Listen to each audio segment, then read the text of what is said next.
عام آدمی کو تو یہ سمجھ آتا ہے کہ آٹے کی قیمت کتنی ہے اور ڈالر کدھر ہے اور ڈار کدھر ہے. ڈالر صاحب کے پاس کون سی ایک جادو کی چھڑی ہے کہ جس سے ایک دم وہ آپ کی قیمتیں کم کر دے. آج ایک انتہائی تاریخی دن ہے, بہت تاریخی دن ہے.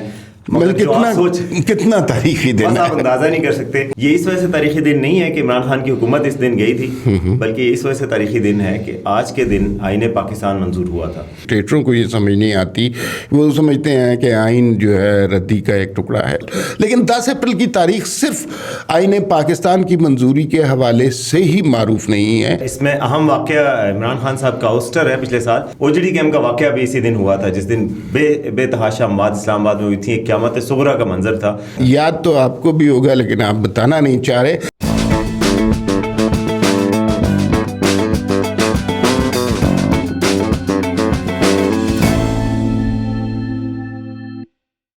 السلام علیکم. ایک دفعہ پھر وی ٹاک کے حوالے سے آپ کی خدمت میں حاضر ہیں. میں ہوں عمار مسعود اور میں ہوں وسیم عباسی. آج ہم نے بہت سارے حوالوں سے بات کرنی ہے اور ملکی سیاست میں, عدالتی سیاست میں, پنجاب اور کے پی کے کی سیاست میں جو کچھ ہو رہا ہے, ایک ہنگام سا برپا ہے, اس کے حوالے سے بھی بات کرنی ہے.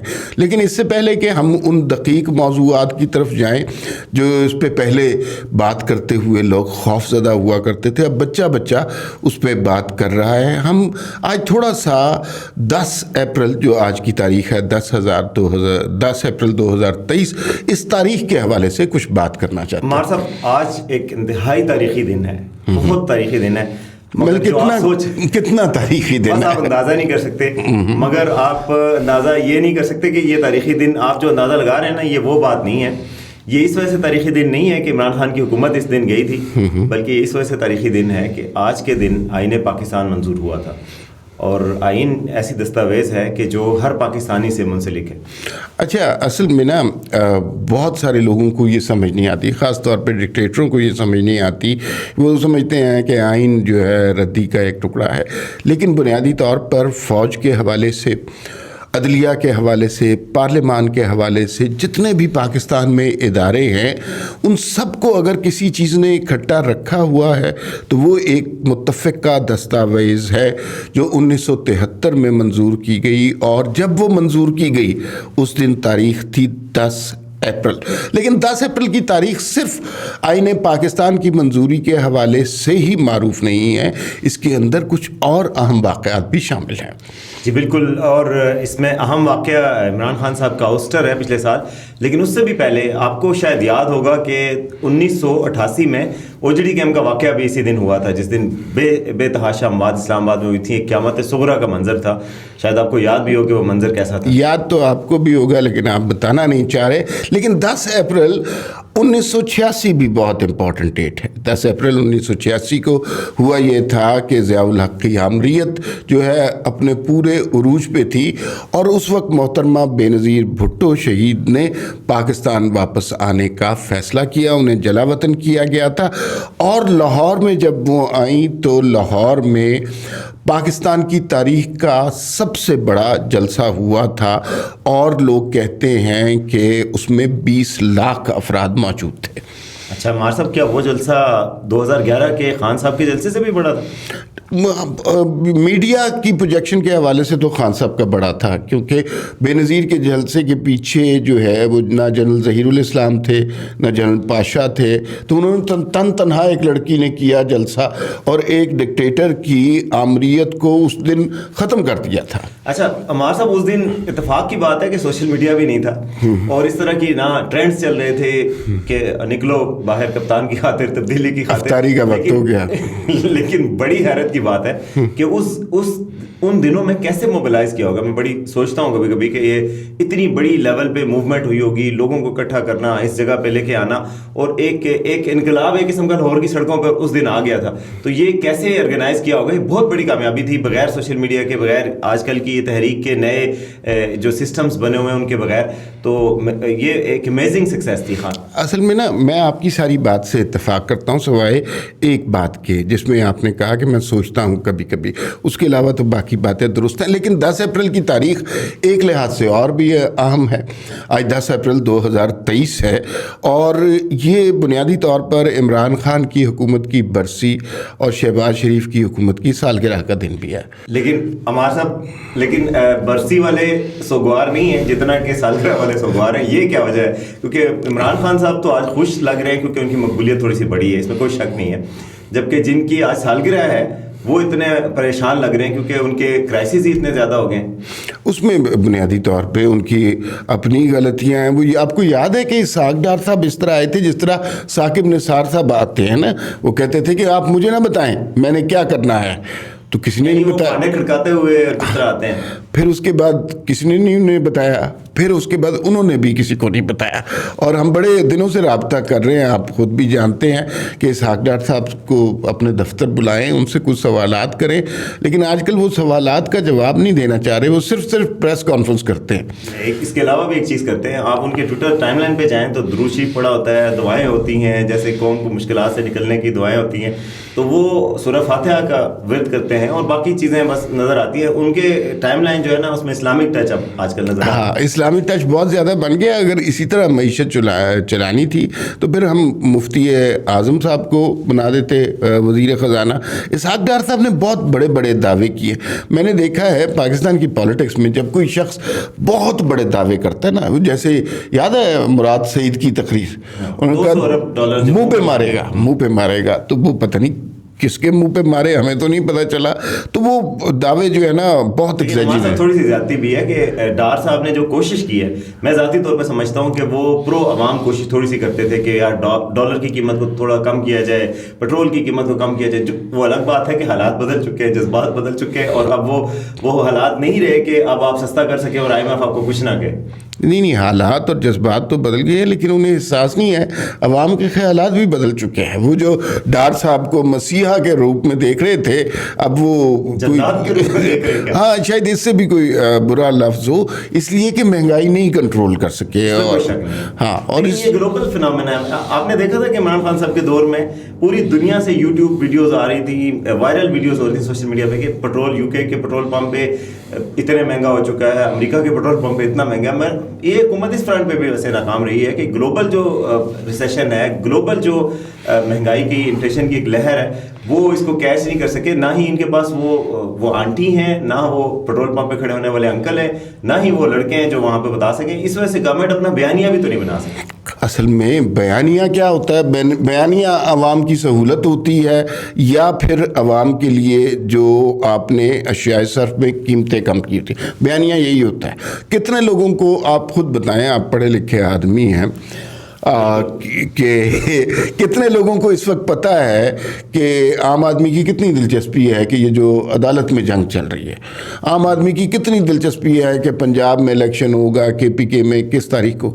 عام آدمی تو لائنوں میں، آٹے کی لائنوں میں مر رہے ہیں. تو ان کی ضروریات بڑی بنیادی سی ہیں. اور یہ گلوبل فینومینا والا چورن جو ہے نا، یہ عمران خان نے بھی بہت بیچا. اب ان کے پاس وہ لگژری نہیں ہے اسحاق ڈار صاحب کے پاس کہ ایک دفعہ پھر. اور دیکھیے عام آدمی کو یہ نہیں سمجھ آتا کہ انٹرنیشنل ریٹ آف ریٹرن کیا ہے، ڈیمانڈ کا کہاں پہ جا رہا ہے، سپلائی ڈیمانڈ کی انٹریکشن کہاں پہ ہو رہی ہے. عام آدمی کو تو یہ سمجھ آتا ہے کہ آٹے کی قیمت کتنی ہے اور ڈالر کدھر ہے اور ڈار کدھر ہے. لیکن آپ کو پتا ہے کہ یہاں پر کچھ عرصہ پہلے ایک بڑے لیڈر آئے تھے، انہوں نے کہا کہ یار میٹنگ میں میاں صاحب اٹھ کر چلے بھی گئے تھے نا جب پیٹرول کی قیمت بڑھی تھی، تو ان کا کہنا تھا کہ انفارچونیٹلی ڈالر جو ہے نا وہ یہ نہیں دیکھتا کہ لیڈر کیا سوچ رہا ہے، نہ ہی روپیہ یہ دیکھتا ہے، نہ ہی پیٹرول یہ دیکھتا ہے. تو بات یہ ہے کہ ڈالر صاحب کے پاس کون سی ایک جادو کی چھڑی ہے کہ جس سے ایک دم وہ آپ کی قیمتیں کم کر دیں گے. مجھے اندازہ ہے اگر آپ اکانومی کو ذرا سا بھی سمجھتے ہوں تو اس وقت اگر حکومت آپ کسی مسیحا کو لے آئے، دنیا کے کسی بھی اکانومسٹ کو لے آئے پاکستان میں، جب آپ کے پاس پیسے نہ ہوں تو آپ کتنا بھی اچھا بجٹ کیسے بنائیں گے؟ آپ کتنے بھی اچھے اکانومسٹ ہوں. اچھا، بات یہ ہے کہ جو شخص یہ فیصلہ کر رہے ہوتا ہے نا، لوگ اس کو الزام دیتے ہیں, دینا بھی اسے چاہیے. آپ بڑی سہولت ہے لوگوں کے پاس اسحاق ڈار کو الزام دینے کی, تو پھر یہ سوال بھی پیدا ہوتا ہے بھئی آپ کو وزیر اعظم اور وزیر خزانہ بننے کا اتنا شوق کیا تھا؟ اس وقت حکومت جب عمران خان کی سیاست بالکل ختم ہو رہی تھی, آپ اچھل اچھل کے کہہ رہے تھے, مہنگائی مارچ نکال رہے تھے. اب عمران خان جب کہتے ہیں تو آپ کو برا لگتا ہے. تو کیا یہ کھلا تضاد نہیں ہے؟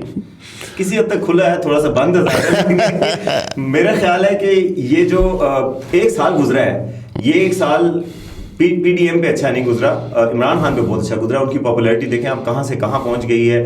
جو لوگ شادیانے بجا رہے تھے نا, میں اس دن پارلیمنٹ میں تھا جس دن یہ ہو رہا تھا, اس دن لگ رہا تھا کہ جیسے وہ عمران خان صاحب نے تو اس دن کہا تھا کہ میں آخری بال تک کھیلوں گا. وہ بال ہم نے دیکھی, وہ کھیلتا ہوا ان کو دیکھا, سوئنگ ہوئی بال کتنی دفعہ پھری, لیکن رات 9 بجے جو ہے نا وہ ایک عجیب سما تھا. پارلیمنٹ کے اندر جو ہے وہ لائٹیں جل گئیں, پی ایم آفس کے, پی ایم کے چیمبر جو ہوتا ہے پارلیمنٹ میں, اور ہمیں لگ رہا تھا کہ ایک دم کچھ ہوا ہے. پریزن وین موو کی تھی, ٹی وی سنسنی آ گئی ایک دم کہ پتہ نہیں کیا ہونے لگا. اور ہم نے دیکھا کہ اعزاز سید وہاں پہ ہمارے دوست جا رہے تھے, ان کو اسپیکر صاحب سے مٹ بھیڑ ہوئی. جس طریقے سے اسپیکر صاحب نے ریئیکٹ کیا اور ان کے ساتھ جو زبان استعمال کی, اس سے ہمیں اندازہ ہو گیا کہ حالات اچھے نہیں آ رہے, کم از کم خان صاحب کے. پارلیمنٹ کھچا کھچ بھری ہوئی تھی, اور ایک جو ہے نا علی زیدی صاحب وہ کھڑے تھے, علی محمد صاحب وہ موجود تھے. باقی جو ہے وہ ایک دم جو رات کی سوئی, جب گھڑی کی سوئی نے 12 بجائے نا, ایک دم حالات بدل گئے, جذبات بدل گئے, اور پارلیمنٹ میں وہ سارا کچھ بدل گیا. اور 1 بجا رات کو 1 بجے پروسیڈنگ ہوئی اور عمران خان صاحب کی حکومت ختم ہو گئی. اس وقت یہ لگ رہا تھا کہ جیسے عمران خان صاحب کا چیپٹر ہی کلوز ہو گیا. انہوں نے ایک ڈائری اٹھائی, جیسے کل وہ کہہ رہے تھے, ہم نے وہ ڈائری دیکھی نہیں ہے, لیکن وہ کہہ رہے تھے کہ ایک ڈائری اٹھائی اور وہ گھر چلے گئے. لیکن اس کے بعد جو 2-3 دن بعد ایک بہت بڑا پروٹیسٹ ہوا تھا پورے پاکستان میں, اور پھر ان کی مقبولیت بڑھتی گئی, ان کی مقبولیت جو ہے وہ گھٹتی گئی. اور آج یہ حال ہے کہ آج مطلب ان کے ٹکٹ لینے کے لیے بھی میرے خیال ہے مشکلات ہیں لوگوں کو. نہیں, یہ اب آپ زیادتی کر رہے ہیں میرے خیال میں نا. اصل میں آپ کو پتہ ہے کہ بعض اوقات جو انگریزی کا لفظ اردو میں لکھا جائے نا, تو وہ مختلف طریقوں سے پڑھا جاتا ہے. جیسے آپ نے کہا کہ ایک نیا چیپٹر لکھا, اب کچھ لوگ اس کو سمجھ رہے ہیں کہ ایک نئی چپیڑ, اب وہ لکھا ایسے ہی جاتا ہے نا, تو اس رات کو اس طرح کے بھی کچھ یہ ٹرینڈ چل رہا تھا. کل ٹرینڈ چل رہے تھے, لیکن دیکھیں 3 ٹرینڈ امپورٹڈ حکومت کے خلاف پی ٹی آئی کے پرو میں چل رہے تھے. ایک ٹرینڈ چل رہا تھا کہ یوم چپیڑ پتہ نہیں کیا کر رہے تھے. کتنی بری بات ہے, یوم چپیڑ, یوم تکبیر منایا تھا. اب کل یوم چپیڑ منا رہے ہیں. تکبیر تو ایک ایٹمی دھماکوں کے حوالے سے ایک اچھا ٹرینڈ تھا, لیکن یہ کیا ہے. اور یہ بات جو چپیڑ والی ہے سر, یہ کہیں سے صدقہ کی ہے, اس حوالے سے مبالغہ آرائی ہیں. رپورٹس اباؤٹ چپیڑ آر ہائیلی ایگزیجریٹڈ. ہاں, یہ بات بالکل صحیح ہے. آپ نے انگریزی میں جملہ بول کے اس ساری چیز کو جسٹیفائی کرنے کی کوشش کی جس پہ بی بی سی نے بھی سٹوری کی تھی. اچھا, آپ بات کر رہے تھے بیانیے کی. بیانیہ فرینکلی سپیکنگ میرے خیال میں عوام کی سہولت اور عوام کی فلاح ہوتا ہے. اور اگر وہ بیانیہ نہیں ہیں, لوگوں کی سہولت نہیں ہو رہی, لوگوں کو مہنگائی پریشان کر رہی ہے, پھر ووٹ کو عزت دو والے نعرے نہیں لگتے.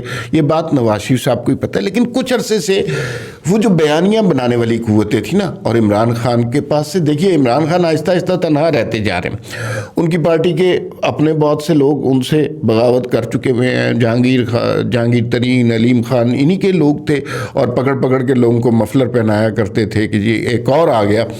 اور پھر اس کے بعد عمران خان نے باقی ساری سیاسی جماعتوں کو بھی ناراض کیا, عمران خان نے اسٹیبلشمنٹ کو بھی ناراض کیا. جو باتیں انہوں نے جنرل باجوہ کے سامنے کے بارے میں کی, وہ ان کے جنرل باجوہ بہت بڑے محسن تھے, جنرل فیض حمید بہت بڑے محسن تھے.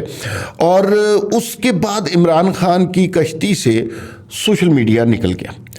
آپ نے دیکھا ہوگا یہ جو کے پی کے سے خبر آئی کہ وہ جو پیڈ لوگ تھے جن کو سرکاری خزانے سے تنخواہیں دی جا رہی تھی, ان کو فارغ کر دیا گیا. اچھا, اس کے بعد آپ دیکھیں کہ عمران خان کا پل اب سوشل میڈیا پہ وہ نہیں رہا. ہمارے صاحب کل ان کی لائیو تقریر آ رہی تھی, ان کی جو 1 سال مکمل ہوا ہے ان کی آسٹر کو, تو اس میں دیکھ رہا تھا کہ 5000 لوگ تھے. پی ٹی آئی کے جو آفیشیل تھا, جس وقت میں دیکھ رہا تھا, ہو سکتا ہے بعد میں بڑھ گیا ہوں, لیکن 5000 لوگ تھے. اور یہ فنامنا میں نے کچھ دن پہلے ٹویٹر پہ بھی دیکھا کہ انگیجمنٹ کم ہو رہی ہے ان کی پوسٹ کی. اور یہ کچھ یہ بھی کہہ رہے ہیں خان صاحب کہ جب وہ ان کے اظہر مشوانی صاحب ہے پنجاب میں, جو ان کے ہیڈ ہیں سوشل میڈیا کے, ان کو جب سے اغوا کیا گیا, وہ غائب ہوئے, لاپتہ ہوئے اور واپس آئے, اس کے بعد سے لگاتار جو ہے وہ ان کا ڈپ آ رہا ہے. اس میں کوئی وجہ ہے, کوئی کریک ڈاؤن بھی وہ کہہ رہے ہیں کہ کوئی وجہ ہے کہ کریک ڈاؤن کیا گیا ہے, جس کی وجہ سے سوشل میڈیا پہ انگیجمنٹ بھی کم ہو گئی ہے, اور ایک واضح طور پہ ان کی کمی دیکھی جا رہی ہے. دوسری طرف نون لیگ کو شاید کوئی بوسٹ ملا ہے کہ وہ ان کا بیانیہ جو ہے اوپر جا رہا ہے.